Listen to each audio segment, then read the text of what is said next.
Hello, everyone. Welcome to Montessori 101, a live show from Child of the Redwoods, all about the magic of Montessori. We believe that every child deserves a Montessori education. I'm Aubrey Hargis. And I'm David Hargis. So whether you're watching us live or you are watching the replay, maybe you're listening to the podcast version, we don't care. We're just happy to have you with us. And if you'd like to know more about our work, head over to our website, childoftheredwoods.com. Yes, so today we have another installment in our awesome lesson series. So we did one on living and non-living. Living and non-living, yes. And today we get to do a real classic in the Montessori curriculum in the section called Practical Life, which we also include with art. That's right. And it is gluing, very specifically edge gluing. We are going to talk about edge gluing. Yep. And we're going to talk about other gluing things. But I think first, let's just talk a little bit about what are we talking about here? What is a gluing lesson? Well, it might seem simple, but when you think about how children learn and grow in their world, we tend to just give them glue bottles and expect that they know what to do with it. In our culture, right? I mean, how many times have you gone to a kids event, even with our own kids? It's a classic example of or any other kind of elementary school, primary school material. But safety scissors and glue. But usually gluing isn't like taught as an activity itself, right? So what we are going to do is we are going to teach our child how to appropriately and effectively glue a large paper shape. That's right. And this is called edge gluing. Nice. Okay, and you notice the word appropriately. That's right. Because as I'm holding this glue bottle up, you can tell me, hi, Marika, in the chat, if you have ever had a child just like, this is close, but like tip it over and like just squeeze out the glue and make a gigantic puddle. Big, huge puddle. How many of you have experienced that in real life, right? So you make a big puddle and then put the paper over it, and then it just melts through the paper. It melts through the paper. It makes a gigantic mess, and then you're not sure what to do with the thing because the child has created this piece of art, but it's so heavy. It weighs like 3 pounds or something. So so it's important to teach our children actually how to use the materials that we are giving them in our art experiences and things that they might need just to know in real life, right? Enrica says, oh no, we use glue sticks, not liquid glue. Okay, so I have a solution for you. We will talk about this. Great. Don't worry. Yes, glue sticks are great. But for the classic, what do we need? What do you do with school glue? Yeah, how do you actually teach children how to use it? Edge gluing, yes. To teach the edge gluing lesson with regular liquid glue, you need a small paintbrush, aside from your glue. You need your glue, of course, but you also need a small paintbrush, okay? So here's one that I have chosen. This one happens to have a flat edge, but you're gonna modify your paintbrush to the type of gluing and the amount of glue you're gonna use. And maybe just for fun too, right? And maybe also just for experience. Yes, but for the first lesson, I've got 3 brushes here. I've got a big kind of flat, fat one, and I've got this little tiny one that's almost like probably it's kind of like the kind that you find in a child's first watercolor set. Yeah. Okay, so it's a round brush. It doesn't really have any flat sides to it. And then I have here, which became my first choice, when I started looking at our supply of paint brushes. All right. And I really like this one because it's got a little bit of a flat edge to it. I don't know if you can see that. It's kind of thin on one side and a little bit flat, but not too big. So I like this size as a glue brush, especially for the edge gluing that we're going to be showing you today. So you need some glue and a paintbrush. You also need a small jar or container. So David's going to choose, he's going to hold up the one that we have chosen to use today, which I have already pre-filled with glue, just so you know. And this is just a medicine bottle or something, right? Or a milk cap or? Yeah, milk caps work great. I just pulled this off of just a bottle that I had at home that was empty. So caps are good. If you can find one, it's fine to fill a cap, but you will have to refill this each time for your child if you're going to use this method. Clean it out and take care of that. But if you want one that your child can use on their own, I recommend investing in a small cosmetic type of jar. So I have a couple that I just pulled from my own cabinet here at home. Here's a little cosmetic jar. You can see about how big it is. This one still has a little bit of makeup in it, but you can just see it's just very, very small. It would hold a very small amount of glue.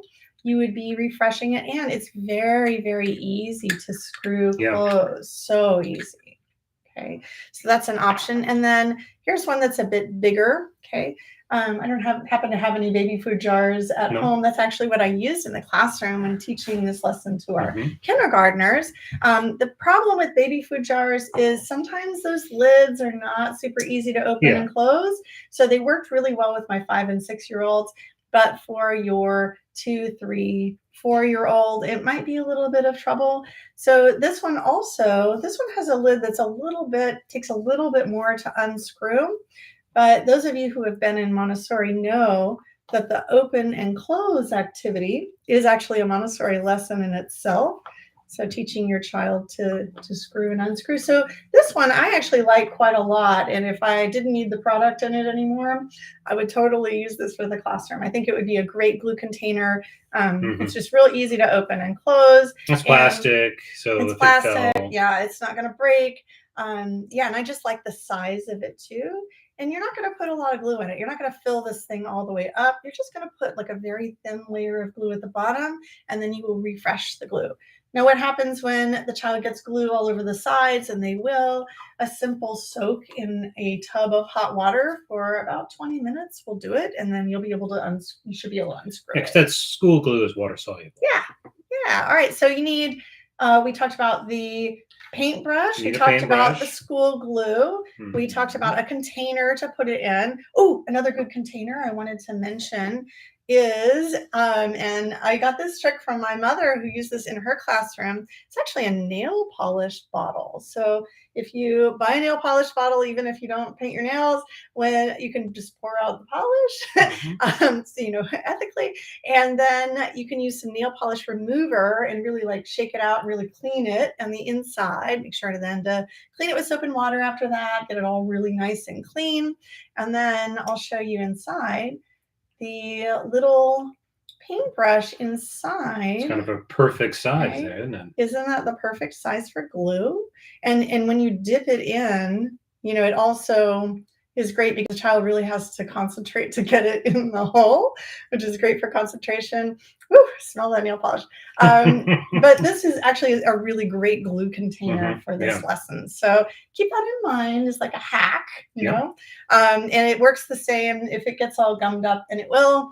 Then just a soak in a hot tub of water will do it. Right? I guess the key here, though, is that you do not want them handling the big.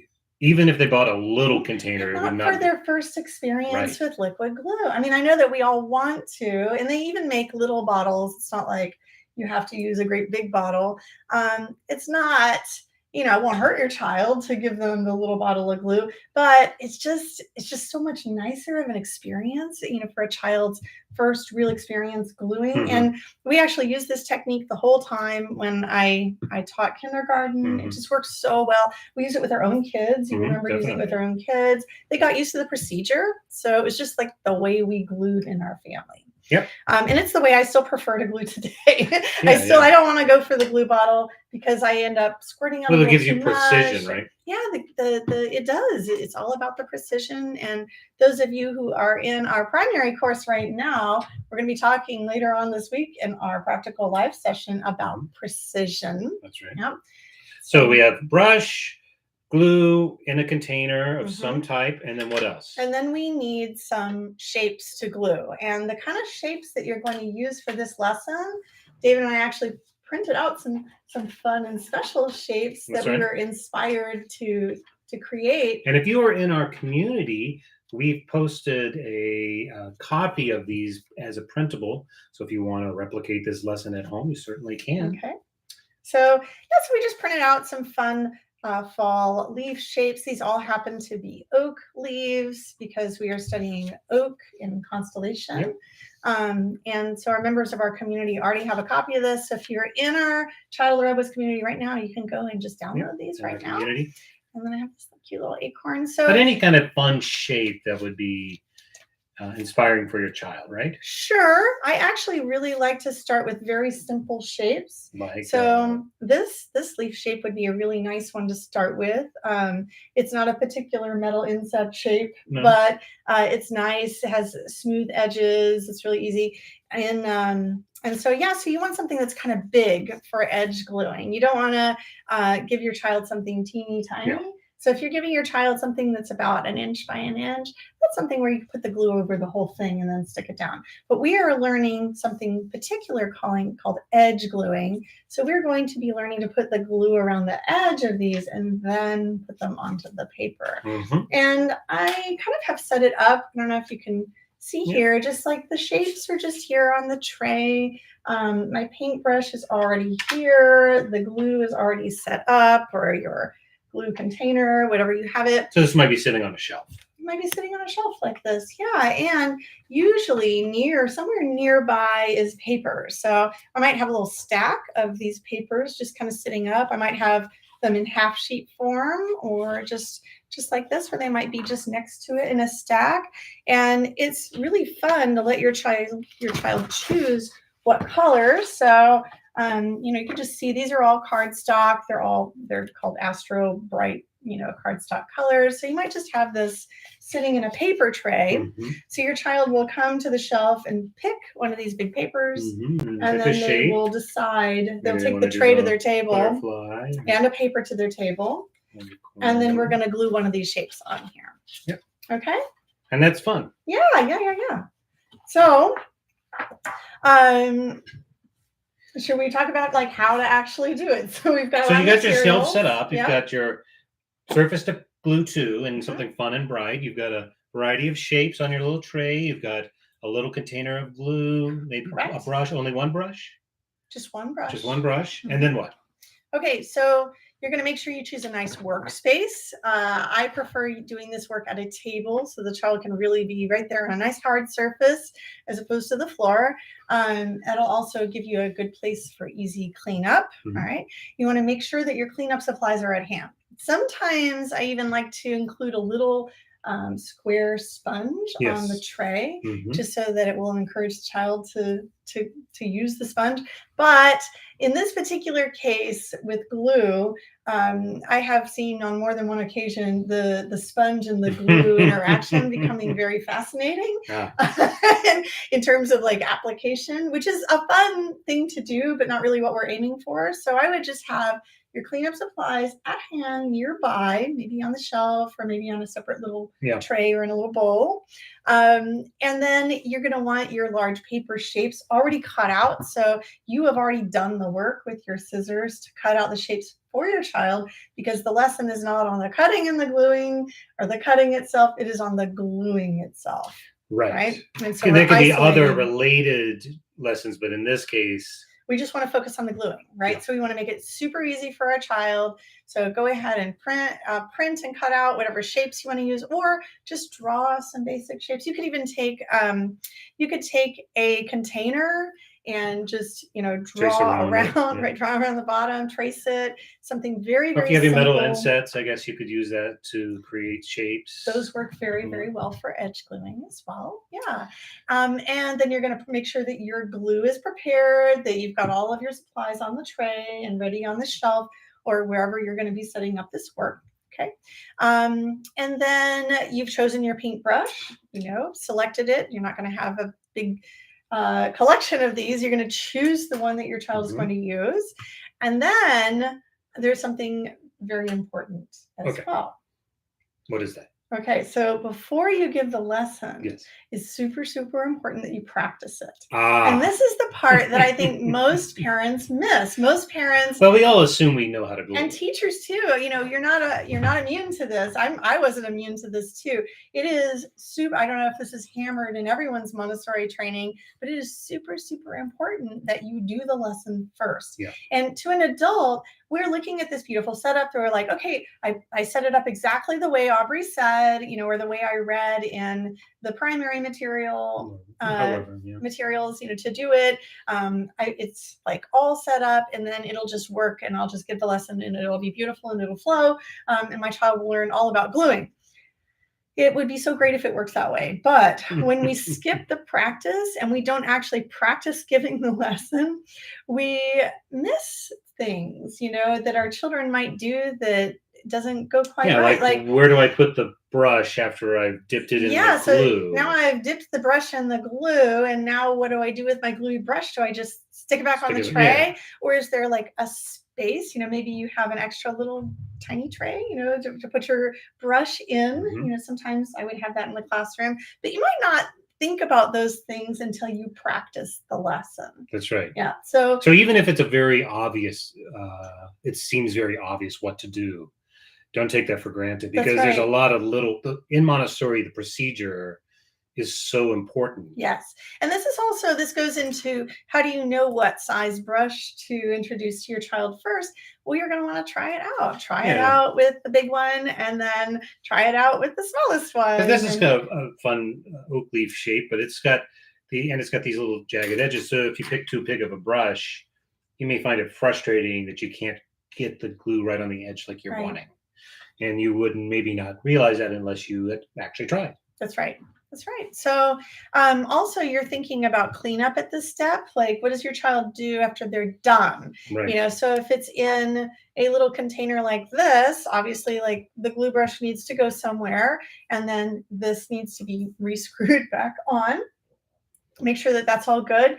But if it's something like this where you have pre-poured it for your child, what do they do with it? Do they leave it on the tray? Do they take it to the sink? Are they going to wash both their brush and the little container? Mm-hmm. You just want to think through all those things. And it's not that one method is better than another. It's that you need to know your method. So what would you recommend? A little tray on the side where they put the used things so they can put away some of the works, but the things that need to be washed or whatever also have a home? No, usually I recommend leaving everything on the tray that's dirty and taking them one by one to the sink, coming back, getting the paintbrush, cleaning that, taking that back, going and getting a sponge, wiping down your tray, methodically, one by one, like that is just easiest for the child. And as an adult, probably what we naturally will do is we'd be like, okay, well, I'm done with this activity. I'm just going to like grab the tray and grab all my stuff and have it. I'm just going to handle it and take it to the sink. But if you miss that step, like, of what to do afterwards, you're gonna notice, like, your child is gonna be like, okay, now I got a wobbly tray, and now the glue is spilling on it. Now this paintbrush falls on the floor, and now I'm at the sink, and what do I do? And you really want to think. And I know this is a lot. To some watching, you might be like, what? All of this just to teach my child how to use glue? And the answer is yes, because if you do it right the first time, then you're gonna minimize all of these gigantic glue messes in the future, right. And your child's just gonna have feel so much more confident and successful knowing exactly what to do with their glue. It's like that old proverb about an ounce of prevention is worth whatever it is. Yeah. A pound of cleanup. Exactly. All right. So. Yeah. So, okay. You've prepared it. You've tested it. Mm-hmm.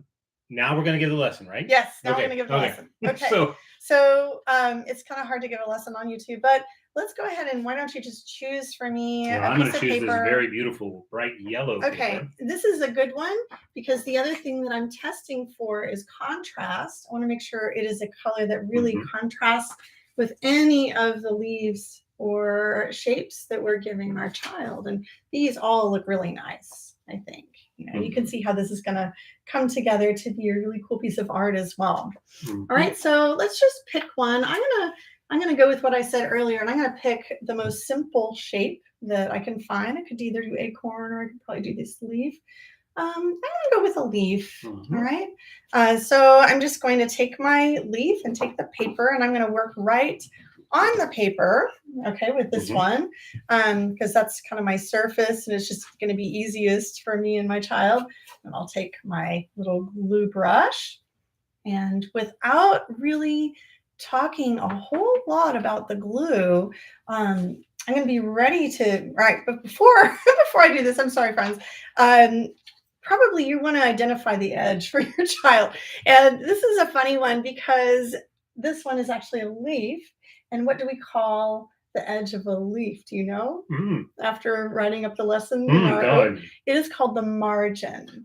So the leaf actually has a margin. And so we would want to turn it over, and we would actually want to find the margin of the leaf.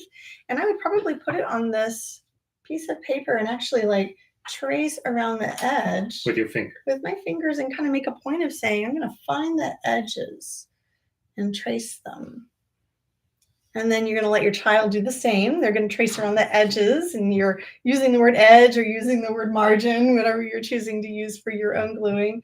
And then you're going to take your glue and you're going to fill the brush. I'm filling the brush, kind of wiping it on the edge so I don't have too much. Got a nice little bit of glue. And then I know you can't see this, but I'll kind of hold it up to show you what I'm doing. And I'm just putting the glue near the margin. And I don't have enough, so I'm going to go back and get some more. Just a little bit. And then continue putting the glue near the margin all the way. And I'm going to just keep doing that around those edges. So, and it'll take you a little while. You don't want to take it so long that your glue dries. Sometimes that does happen. Happens less often with the white school glue or the clear school glue than it does with the glue stick. I'll tell you that. All right, so now all of my margins have glue all around the edges. Okay. And then we're going to just decide where to put it. And before I put it, I usually show the child just some different positions. It's like, where do I want to put it? Which way? I think just like this. And then you're going to also want to show how to smooth the leaf by kind of tracing your fingers over those edges. And as you do it, you might say to yourself, margin. Okay, or you might say edge,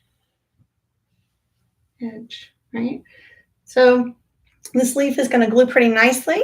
And then as an extension from this, you're going to want to, you can stop here, obviously, or as with our little activity, you can keep going and make a little collage.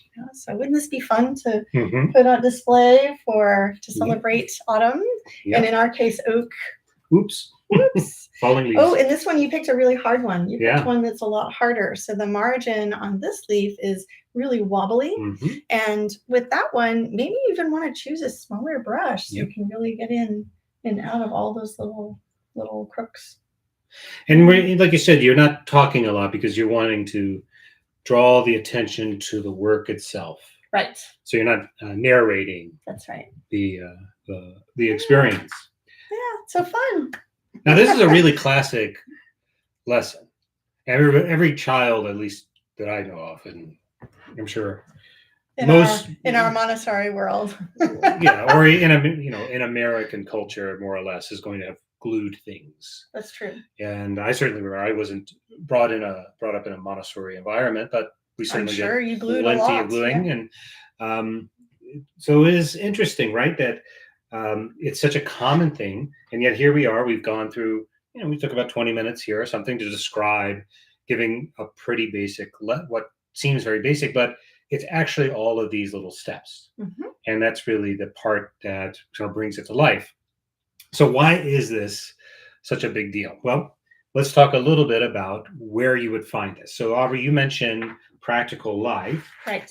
We actually put it under the arts. We do. We combine our practical life and arts sections together in the primary course. That's right.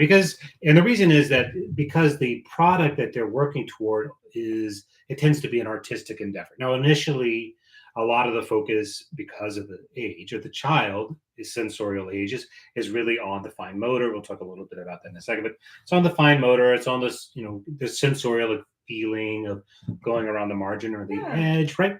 But at the end of the day, they're making something creative, and so it's an art, but as you saw, it's really aligned with practical life.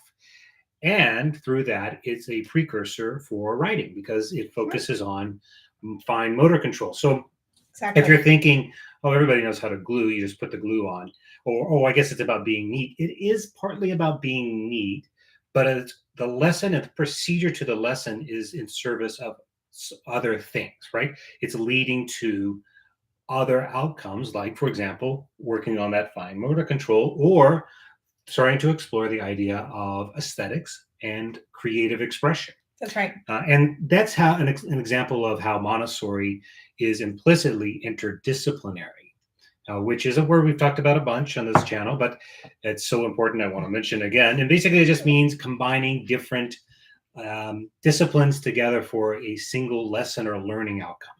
And the reason it's so great is that it's natural. This is how human learning really works. And when we segregate the learning objectives so rigidly, as we often do in traditional school settings or in the classical school environment, it doesn't allow, or sometimes can inhibit or make it difficult for the children to make those natural connections. So when you start looking instead at interdisciplinary learning as your core, as your beginning, like you're not just teaching gluing, you're teaching something that leads to all these others, you're going to have a very different mindset. And that mindset is going to lead to different creative outcomes for your child. Yeah, it does. It does. So this lesson is a great example of something that you can really do with basically any age child. Mm-hmm. But there is actually a gluing sequence in Montessori, or in our version of Montessori and our materials. So what is the leveling system that we have created? Do you want to talk about that? Yeah, so right, exactly. So this would be in the primary years. In fact, you're going to give this lesson really early. Like at what age would you start to see a child do this edge gluing activity? Well, we would introduce just regular kind of smaller gluing, put a little dab of glue on something for like 2-year-olds, very little toddlers. Yeah. And edge gluing is a little bit of a step up from that because you have to be a lot more detailed. But they have to have more control, right? So, but all of this is like, you can start around age 2 usually for this kind of gluing. Mm-hmm. Yeah. That's right. So we would suggest this as a level 1 activity in the primary. We don't talk about grade levels, even, and especially in the primary years, but even in the lower elementary and beyond, grade levels aren't a concept, right? It's really more about prior knowledge and subsequent knowledge and helping the child scaffold up through the information. And that begins here, right? So this core concept, this 2-year-old, the gluing, the version of gluing that a 2-year-old is going to do is actually a precursor to many, many things. And so the way we would describe that is in the level 1, meaning the very first introduction to this would be gluing small pieces. So that would just be taking a small amount of glue, dipping the paintbrush into it and applying it to an entire 1 inch by 1 inch square of colored paper. So not trying to go around the edge at all, just learning the mechanism of applying the glue. And then following that would be using what Aubrey was just describing, which is edge glue. So this is, adhesive introduction, an introduction to adhesives. But we then build on that in level 2, which is where we have dotting glue. So what is dotting glue? Okay, so I remember this one so easily because I really had fun with this one in kindergarten. So first of all, you're going to teach them how to use this glue bottle itself. So now you're introducing the bottle. The bottle, right? After you've introduced the paintbrush version of glue, then you introduce the bottle after, which is backwards for a lot of people. Totally. So the dotting glue is really fun.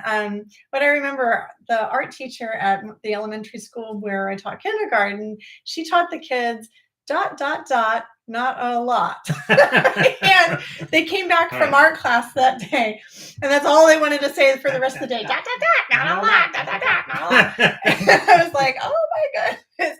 So I put it on the shelf, and we called it the ... work. And so you actually teach them how to unscrew this to just the right amount. And this is a level 2 activity. Yeah, exactly. Because in level 1, they're just applying the glue with the paintbrush. But in this one, it's actually quite hard, friends, to unscrew this to exactly the right amount. And because little ones will just want to like unscrew it all the way. Bring it all the way and it breaks off. Right. And sometimes it'll get stuck because the glue. And this one actually is stuck right now. So I know that no matter how hard I squeeze, it's not going to come out. We're going to have to fix that. But it does happen, you know. So and it can make gluing very frustrating. Glue is sticky. I don't know. Can make it kind of frustrating. So soak these in some hot water too. But yeah, so you're teaching the child how to unscrew just enough. And that would be different than if they're in that level 1 and you've given them a little container. It's just I'm going to fully remove the cap to use the some of the glue inside and then put the cap back on. This is a small. And they have to be more precise. Oh yeah, this takes a lot more fine motor. So you can. It's an example of that progression, right? Right. So the other thing now is that, and they're not going to be using a brush. Right. So they actually have to turn it over, and then I don't know if you have. We're just going to use this leaf, but what I like to do for the first introduction, I don't know if we have a pencil here, but I like to actually put dots on a piece of paper, you know, not necessarily a leaf, but like on a piece of paper, blank piece of paper, I would like put some dots on it.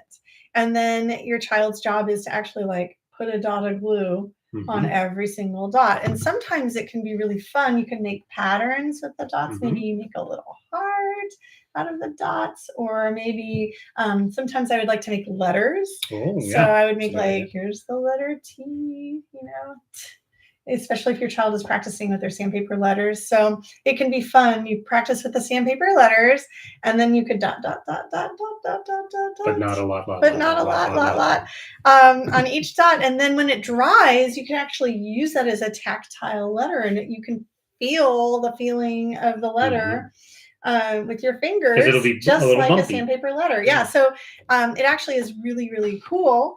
But it's not the first experience with glue. Yeah, and the other thing, and Marika, you had mentioned glue sticks. This is actually where you would introduce glue sticks. We would say it's a level 2. So you would start with applying with the brush, either to the whole back of like a 1-inch square, or the edge gluing, and then you would move to either dot, dot, dot, or glue stick. And that's because again, it's a finer motor skill, right? You're having to use more control. Well, there's more getting that glue top, the glue stick top off and then back on again is really hard.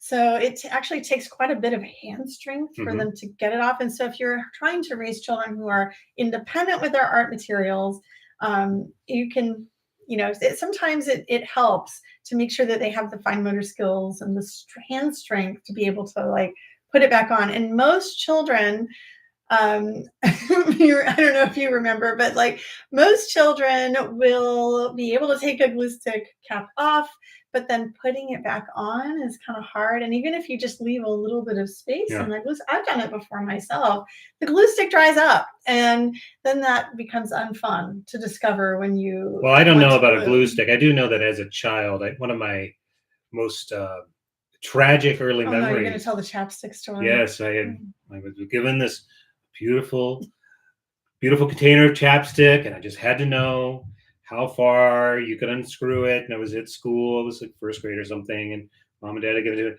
It gets longer, then falls out. Yes. Wow, my chapstick. I mean, all these years later. So I guess that's also possible with the glue stick. I guess it's possible. I've never actually seen that done with a glue stick, but it's possible. But if I had been given this glue stick lesson, perhaps that I wouldn't have had this tragedy. Just unscrew it all the way. Yeah. This immeasurable tragedy. Yes. So, okay. And then the last, the step 3, which we would say is after they've gotten comfortable with the dot, dot gluing and the glue stick, and have really kind of mastered the control of the procedure, is collage. where and we kind of hinted at that a little bit, where we had already glued down this, and then maybe we're going to glue down something else. And in this case, it's trying to do something more artistic, and it might even be, as we would suggest, gluing like strips of paper. So tearing pieces of paper, and then gluing them around to make a pattern, or just to glue them there and for some sort of beauty. You could also glue other things like actual leaves or petals, leaves, the flower petals and things like that, in order to sort of introduce the idea of aesthetics. And that's why we would put this under the arts, because even though these skills are also very much building toward fine motor control, pre-writing, all that sort of thing, we're sort of in service of giving them a skill with a tool that they'll be able to use for artistic endeavors. Yes. So the Montessori approach is actually very unique in gluing. So hopefully those of you who are watching got a little bit of a nice introduction to it. Some points to keep in mind about gluing before we go. Glue sticks and glue bottles are usually given first in traditional teaching or in the larger culture, but we recommend a paintbrush and a little bit of glue in a container. That's unique about Montessori. As you mentioned earlier, I just want to bring up the point again that the reason that, one of the big reasons we are using this paintbrush, friends, is look what is happening here. What does this look like? Yeah. Looks like you're holding a pencil almost, right? That's right. And that is what we want to teach children through practical life and art in Montessori, is eventually we want to help them get a nice pencil grip. So using a paintbrush is another way to practice using a tool that is like a pencil. Let's implement. But it is not yet a pencil. That's right. So talked about how this is for pre-writing and getting into that, fine motor skills. It's also about confidence with materials. Totally. Because if you're, especially for your toddler, your 2-year-old, this can be a pretty big and exciting activity for them to be able to go and pick this off the shelf and do the gluing and then show you the work. It's also a great place to practice care for environment, which we'd also put under practical life. Taking the materials and then putting them back and cleaning it and cleaning the brush.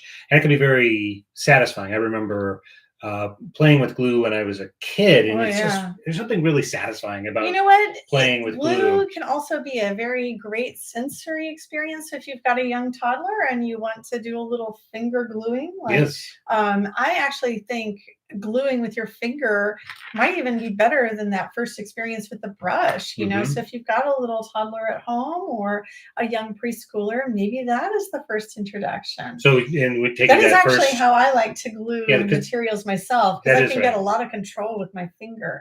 I just have to have something to clean my finger off afterwards. Oh no, there's always a flaw in the plan. Unless it dries, and then you get the cool fingerprint after you peel it off. That's right. Which our youngest would say, that's so satisfying. Yeah, and of course the other thing is you're allowing for creative and aesthetic expression, which is an important part of human life. It's one of the foundational qualities of human existence is creative, artistic life.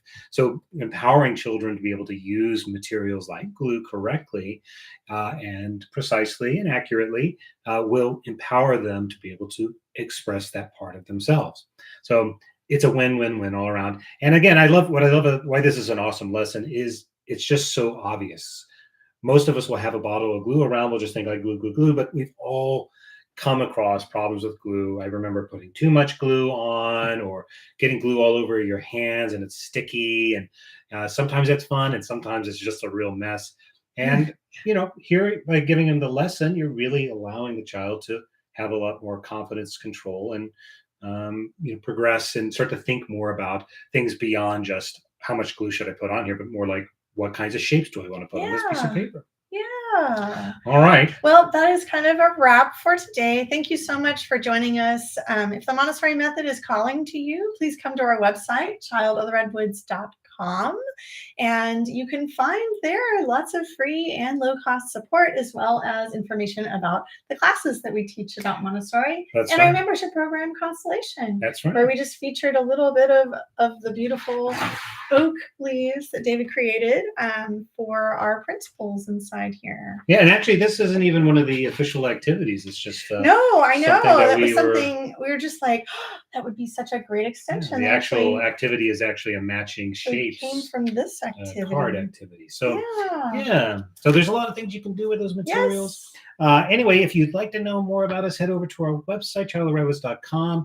You could send us an email at hello@childofredwoods, or we can reach us via chat during working hours for us here in California, which is pretty long for us. We tend to working hours tend to go on and on. They do. So if we're there, send us a chat. We're happy to talk.